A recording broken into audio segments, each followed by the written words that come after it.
turma do nono ano, sejam muito bem-vindos aqui, professor Galvão. Teremos hoje mais essa aulinha do nono ano de Geografia. E hoje falaremos sobre clima e vegetação da Ásia, Europa e da Oceania. Antes de mais nada, eu quero que você acesse o Positivo On e procure pela trilha do nono ano, segundo volume, unidade 4, Clima e Vegetação. Acesse lá, procure por essa trilha e responda a questão da sondagem. Feito isso, bora para cá de novo que a gente vai iniciar a aula. Beleza? Bem, a distribuição dos climas e dos diferentes tipos de vegetação são influenciados por muitos fatores, mas alguns deles são essenciais para que nós entendamos como que se dá a configuração dos climas, tanto na Ásia, a Oceania e a Europa, que é o nosso objeto de estudo nesse momento, mas qualquer outro continente ou qualquer clima que você queira entender como é que se dá isso no planeta. Então, essas condicionantes interferem mutuamente nas características climáticas e da vegetação.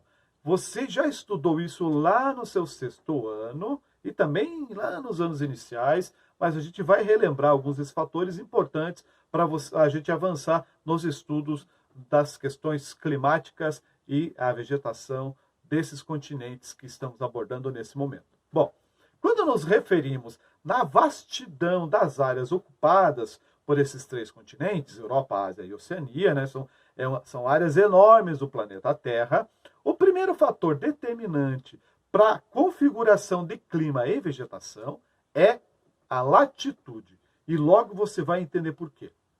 Se considerarmos o sul da Nova Zelândia como o extremo meridional e o norte da Noruega como o extremo setentrional desses três continentes, significa que as áreas onde estão localizados esses continentes distribuem-se por todas as zonas climáticas da Terra. Você lembra que são as zonas climáticas?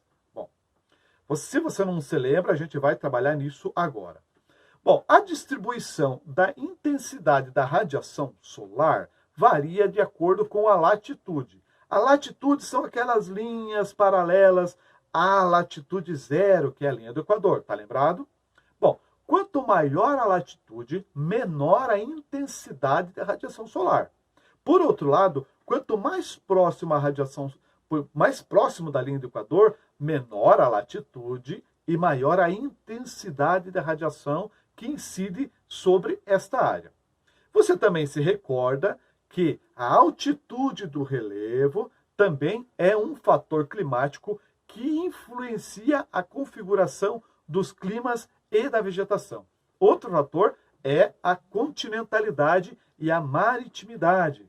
Ou seja, os grandes corpos de água condicionam tanto o clima quanto a vegetação. Portanto, se você está numa área próxima a grandes corpos de água, você receberá influência por conta dessa questão da maritimidade. Agora, se você estiver lá no meio do continente, receberá influência da continentalidade. Uma das razões principais é porque a água ela demora mais tempo para aquecer e mais tempo para resfriar, e isso vai influenciar as zonas de pressão. Você vai entender logo isso. Então, quando observamos algumas das características da circulação geral da atmosfera, a gente não pode esquecer que na região equatorial, a incidência mais direta da radiação solar, ou essa incidência mais intensa da radiação solar, aquece a superfície do planeta, gerando áreas de baixa pressão por causa do calor. O que acontece? O calor favorece a ascensão de umidade tanto dos oceanos como dos rios e florestas. Então, se você aquece o ar, as moléculas ficam mais livres, elas ficam mais leves e elas sobem. Lembram disso? Bom, o ar quente e úmido sobe, enquanto as camadas mais frias na atmosfera condensa e forma chuva. Essas chuvas recebem o nome, inclusive, de chuvas convectivas, que normalmente caem na própria região onde foram originadas. No entanto, o ar que ascendeu vai seguir num percurso até as áreas próximas aos trópicos. No caso, no hemisfério norte, o trópico de Câncer, no hemisfério sul, o trópico de Capricórnio. Calma lá que você já vai entender por que eu estou falando tudo isso. Então, essa coluna de ar frio que perdeu a umidade por conta da precipitação que ocorreu no local de origem dela, vai ajudar a formar áreas de alta pressão nessas áreas próximas aos trópicos, sobretudo no interior dos continentes, né? Sem umidade, essas áreas se reúnem em condições para a formação de desertos e regiões semiáridas em todos os continentes do globo. Acompanhe agora a explicação que eu farei em seguida, observando áreas em amarelo nos mapas de clima e vegetação contidos lá no seu material de apoio. Você vai entender por que é tão importante isso que eu estou falando da circulação geral da atmosfera. Quando a gente considera os continentes que nós estamos estudando, é possível confirmar esse fenômeno que eu acabei de observar, né? Quando a gente olha para algumas áreas com o clima e vegetação desértica, aí no mapa que você está observando, você vai constatar o grande deserto, por exemplo, e o semiárido australiano, que corresponde justamente com essa área de latitude que eu mencionei. Outro deserto que você vai notar também, que já no hemisfério norte, são os desertos no Oriente Médio, no noroeste da Índia, ali na fronteira com o Paquistão, além da área desértica ali no noroeste da China, na fronteira com a Mongólia. Então, todas essas áreas são desertos porque recebem essas correntes de ar seca. Nesse caso, essa corrente de ar seco se chama os ventos contralísios. Os alísios são aquelas correntes de vento que se deslocam dessas áreas, dessas latitudes, em direção à linha do Equador, devido ao movimento de rotação da Terra. Bom, alguns desertos encontrados nesses continentes são gelados, né? E aqui cabe um alerta para você, estudante, retomar o que é o conceito de deserto. Muita gente acha que deserto só está associado à ideia de temperatura. Não é bem isso. Lembrando, então, que uma área desértica está associada, na verdade, um grande gradiente de precipitação inferior ao de evaporação, ou seja, chove menos que evapora. E isso faz o que isso vai permitir que aconteça, ou vai ocasionar, evidentemente, um ambiente seco, né? O ar seco. Então, dependendo da altitude e da latitude, essas áreas podem ser gélidas. E isso a gente vai observar em regiões da Ásia, como ocorre lá no Afeganistão e também no Tajiquistão. Então, se você pegar no mapa e for observar ali áreas de alta altitude, deserto gelado, gente, tá bom?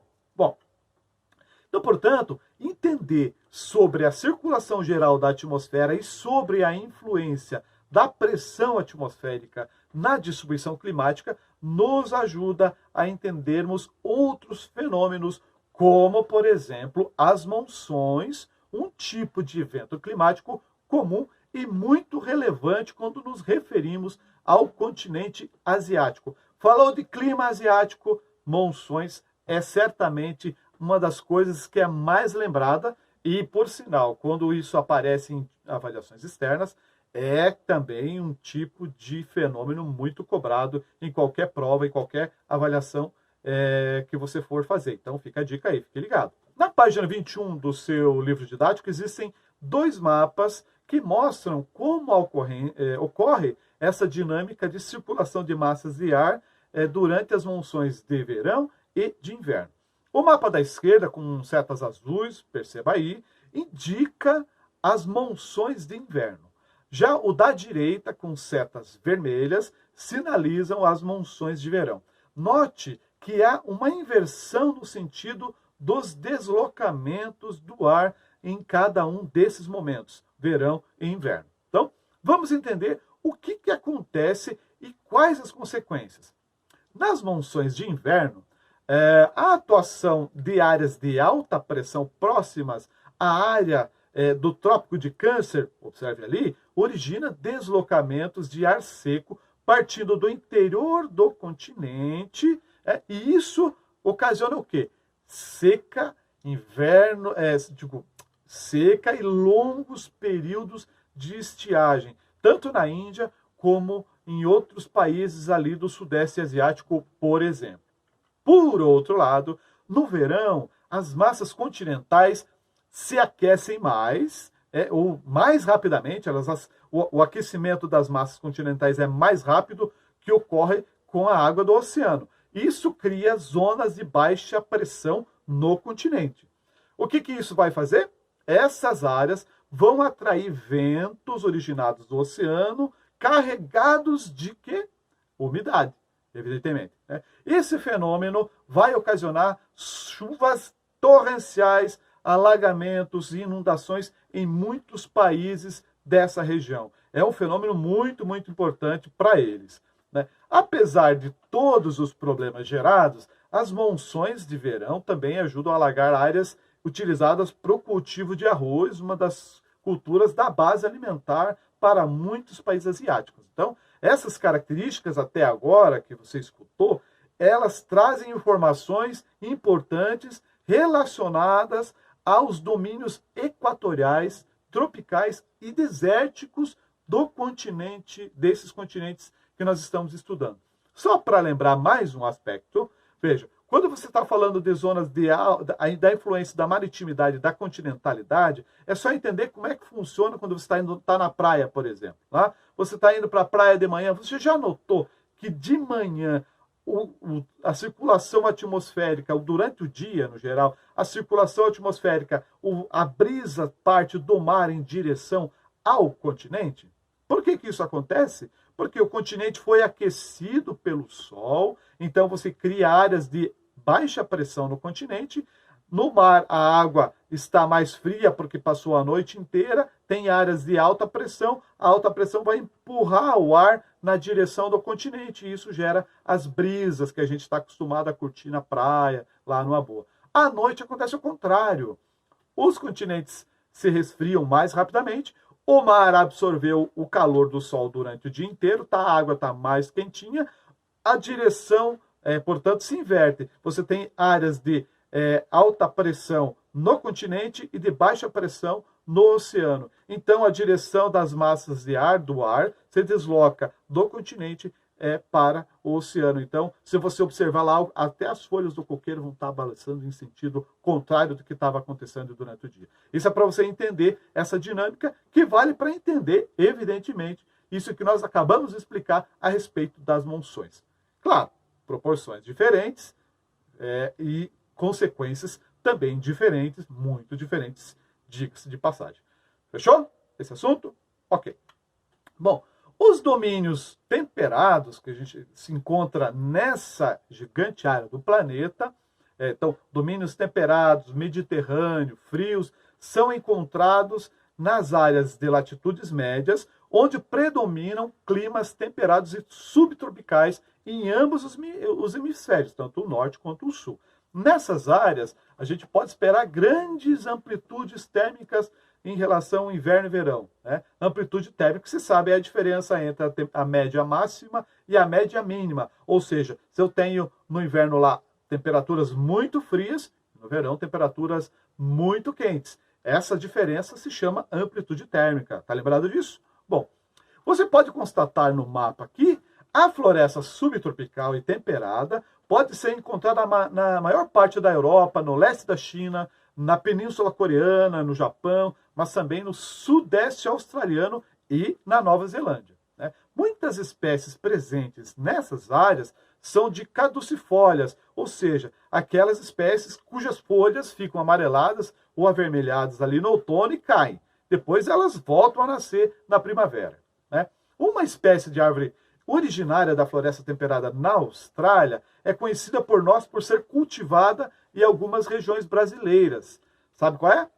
Os eucaliptos. Isso aí. Então, outra espécie introduzida em nosso país para ser explorada na indústria de celulose e madeira é o pinus, que também é dessa região. Esse, por sua vez, é uma conífera originada nas florestas frias ou boreais e pode ser encontrada no norte da Europa e na Rússia. Conífera, lembra? Por que é conífera? Elas recebem esse nome porque várias espécies vegetais desse clima temperado e frio têm o formato de cone. Né? Lembra do pinheirinho de Natal? Aquele que a gente vê nos desenhos animados e tal, ele tem esse formato, né? É um cone. Então, é muito comum nessas áreas esse tipo de vegetação, amplamente explorado do ponto de vista econômico. Mas escute uma história, eu vou te dizer o que acontece com o pinus que é trazido de lá. Na verdade, o Pinus elliot vem mais do Canadá, mas é uma espécie que vai se estender em todo o hemisfério norte, nesses países que eu citei ainda há pouco. O que acontece quando a gente traz o pinus de lá para cá e planta ele aqui no Brasil? Um país que tem características climáticas bem diferentes das características climáticas originais onde ele surge. Lá, ele está todo fechadinho, um cone perfeito, bonitinho. Né? Ele fica ali, digamos, aí cai a neve, inclusive fica mais fácil dela escorregar e não ficar sobrecarregando os galhos, senão ia quebrar todos os galhos dos pinos. Né?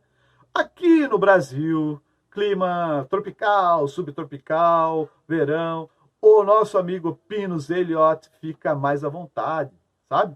Ele se abre, fica frondoso, acaba que ele muda a sua característica original. Então, ele fica mais à vontade aqui no Brasil. O problema é que ele causa um grande problema no solo, porque as folhas do pinus parecem um espinho, elas caem no solo e demoram muito tempo para se decompor e cria uma camada embaixo da árvore e essa camada acaba impedindo com que o solo embaixo dela receba oxigênio e esse solo se transforma num solo que a gente chama hidromórfico e traz consequências, fica muito ácido, traz muitas consequências para o solo onde há plantação de pinos. Além do mais, ele fica tão à vontade que ele se espalha. O vento leva as sementes para outros lugares, ele começa a se espalhar por muitas regiões. Porém, é muito, muito utilizado na indústria de celulose e também na indústria madeireira e é um importante recurso econômico da silvicultura feita no nosso país. Mas fica aí um alerta para você conhecer um pouquinho sobre essa realidade associada a um tipo de vegetação predominante no hemisfério norte, nas florestas boreais, ou florestas frias, tá certo? Bom, a vegetação em clima mediterrâneos tem como características principais verões quentes e secos e invernos frios e chuvosos. Embora predomine nas áreas situadas às margens do mar Mediterrâneo, essa nomenclatura é utilizada para caracterizar áreas em diferentes continentes, como é o caso do sudoeste da Austrália, lá na Oceania. Então, as regiões de clima mediterrâneo são propícias, por exemplo, para o cultivo de oliveiras e videiras. Não por acaso, nessas áreas, normalmente são produzidos os melhores vinhos e azeites do planeta. Então, se o seu pai lá gosta de consumir um vinho, vocês consomem azeite lá na sua família, vai lá dar uma olhada. Pode ser azeite da Grécia, pode ser azeite da Itália, da Espanha, de Portugal, é tudo área de domínio mediterrâneo, e justamente por essas condições climáticas ou ambientais que eu acabei de mencionar, ok? Por fim, quando nos referimos aos domínios polares, estamos tratando de áreas situadas no extremo norte da Eurásia e também no alto das montanhas, embora tenham, o caso no alto das montanhas, são características próprias no que tange à vegetação. No caso do extremo norte, estamos falando de uma formação vegetal de tundra, que aparece somente em 2 meses do ano, nos 2 meses mais quentes. Bom, mas não se engane, quando a gente fala do calor desses 2 meses mais quentes do verão, dessas áreas extremas, esse calor é suficiente apenas para derreter aquele solo congelado que recebe um nome bonitinho de permafrost. O permafrost, ok? E, claro, esse calor dá força para o surgimento de uma vegetação rasteira, formada por líquens, musgos e algumas gramíneas, né? Vale advertir que nas altas montanhas desses continentes não sobrevivem sequer líquens ou musgos. é só rocha e gelo eterno. Eu já falei sobre gelo eterno para você. Acima de 5 mil metros de altitude, qualquer lugar do planeta, gelo eterno, não cresce líquen, musgo, nada. É só gelo e rocha, ok? Bom, na aula de hoje a gente relembrou alguns conceitos sobre clima que são importantes para você entender a distribuição climática e da vegetação em qualquer parte do planeta. Aliás, você notou que nem falei sobre clima e vegetação das ilhas paradisíacas da Oceania? Pois é. Elas se situam numa área intertropical. E isso quer dizer o quê? Calor, praia e água de coco o ano inteiro. É por isso que eu quero ir para lá. Você já sabe disso, fico só repetindo que o meu sonho é ir para as ilhas paradisíacas da Oceania. Mas, ok, um dia eu consigo. Antes de me despedir, vou deixar algumas tarefinhas que serão corrigidas na nossa live. Então, não deixe para depois. Acabou a aula aqui? Faça já. Então, anote aí o que eu vou deixar de tarefa para você.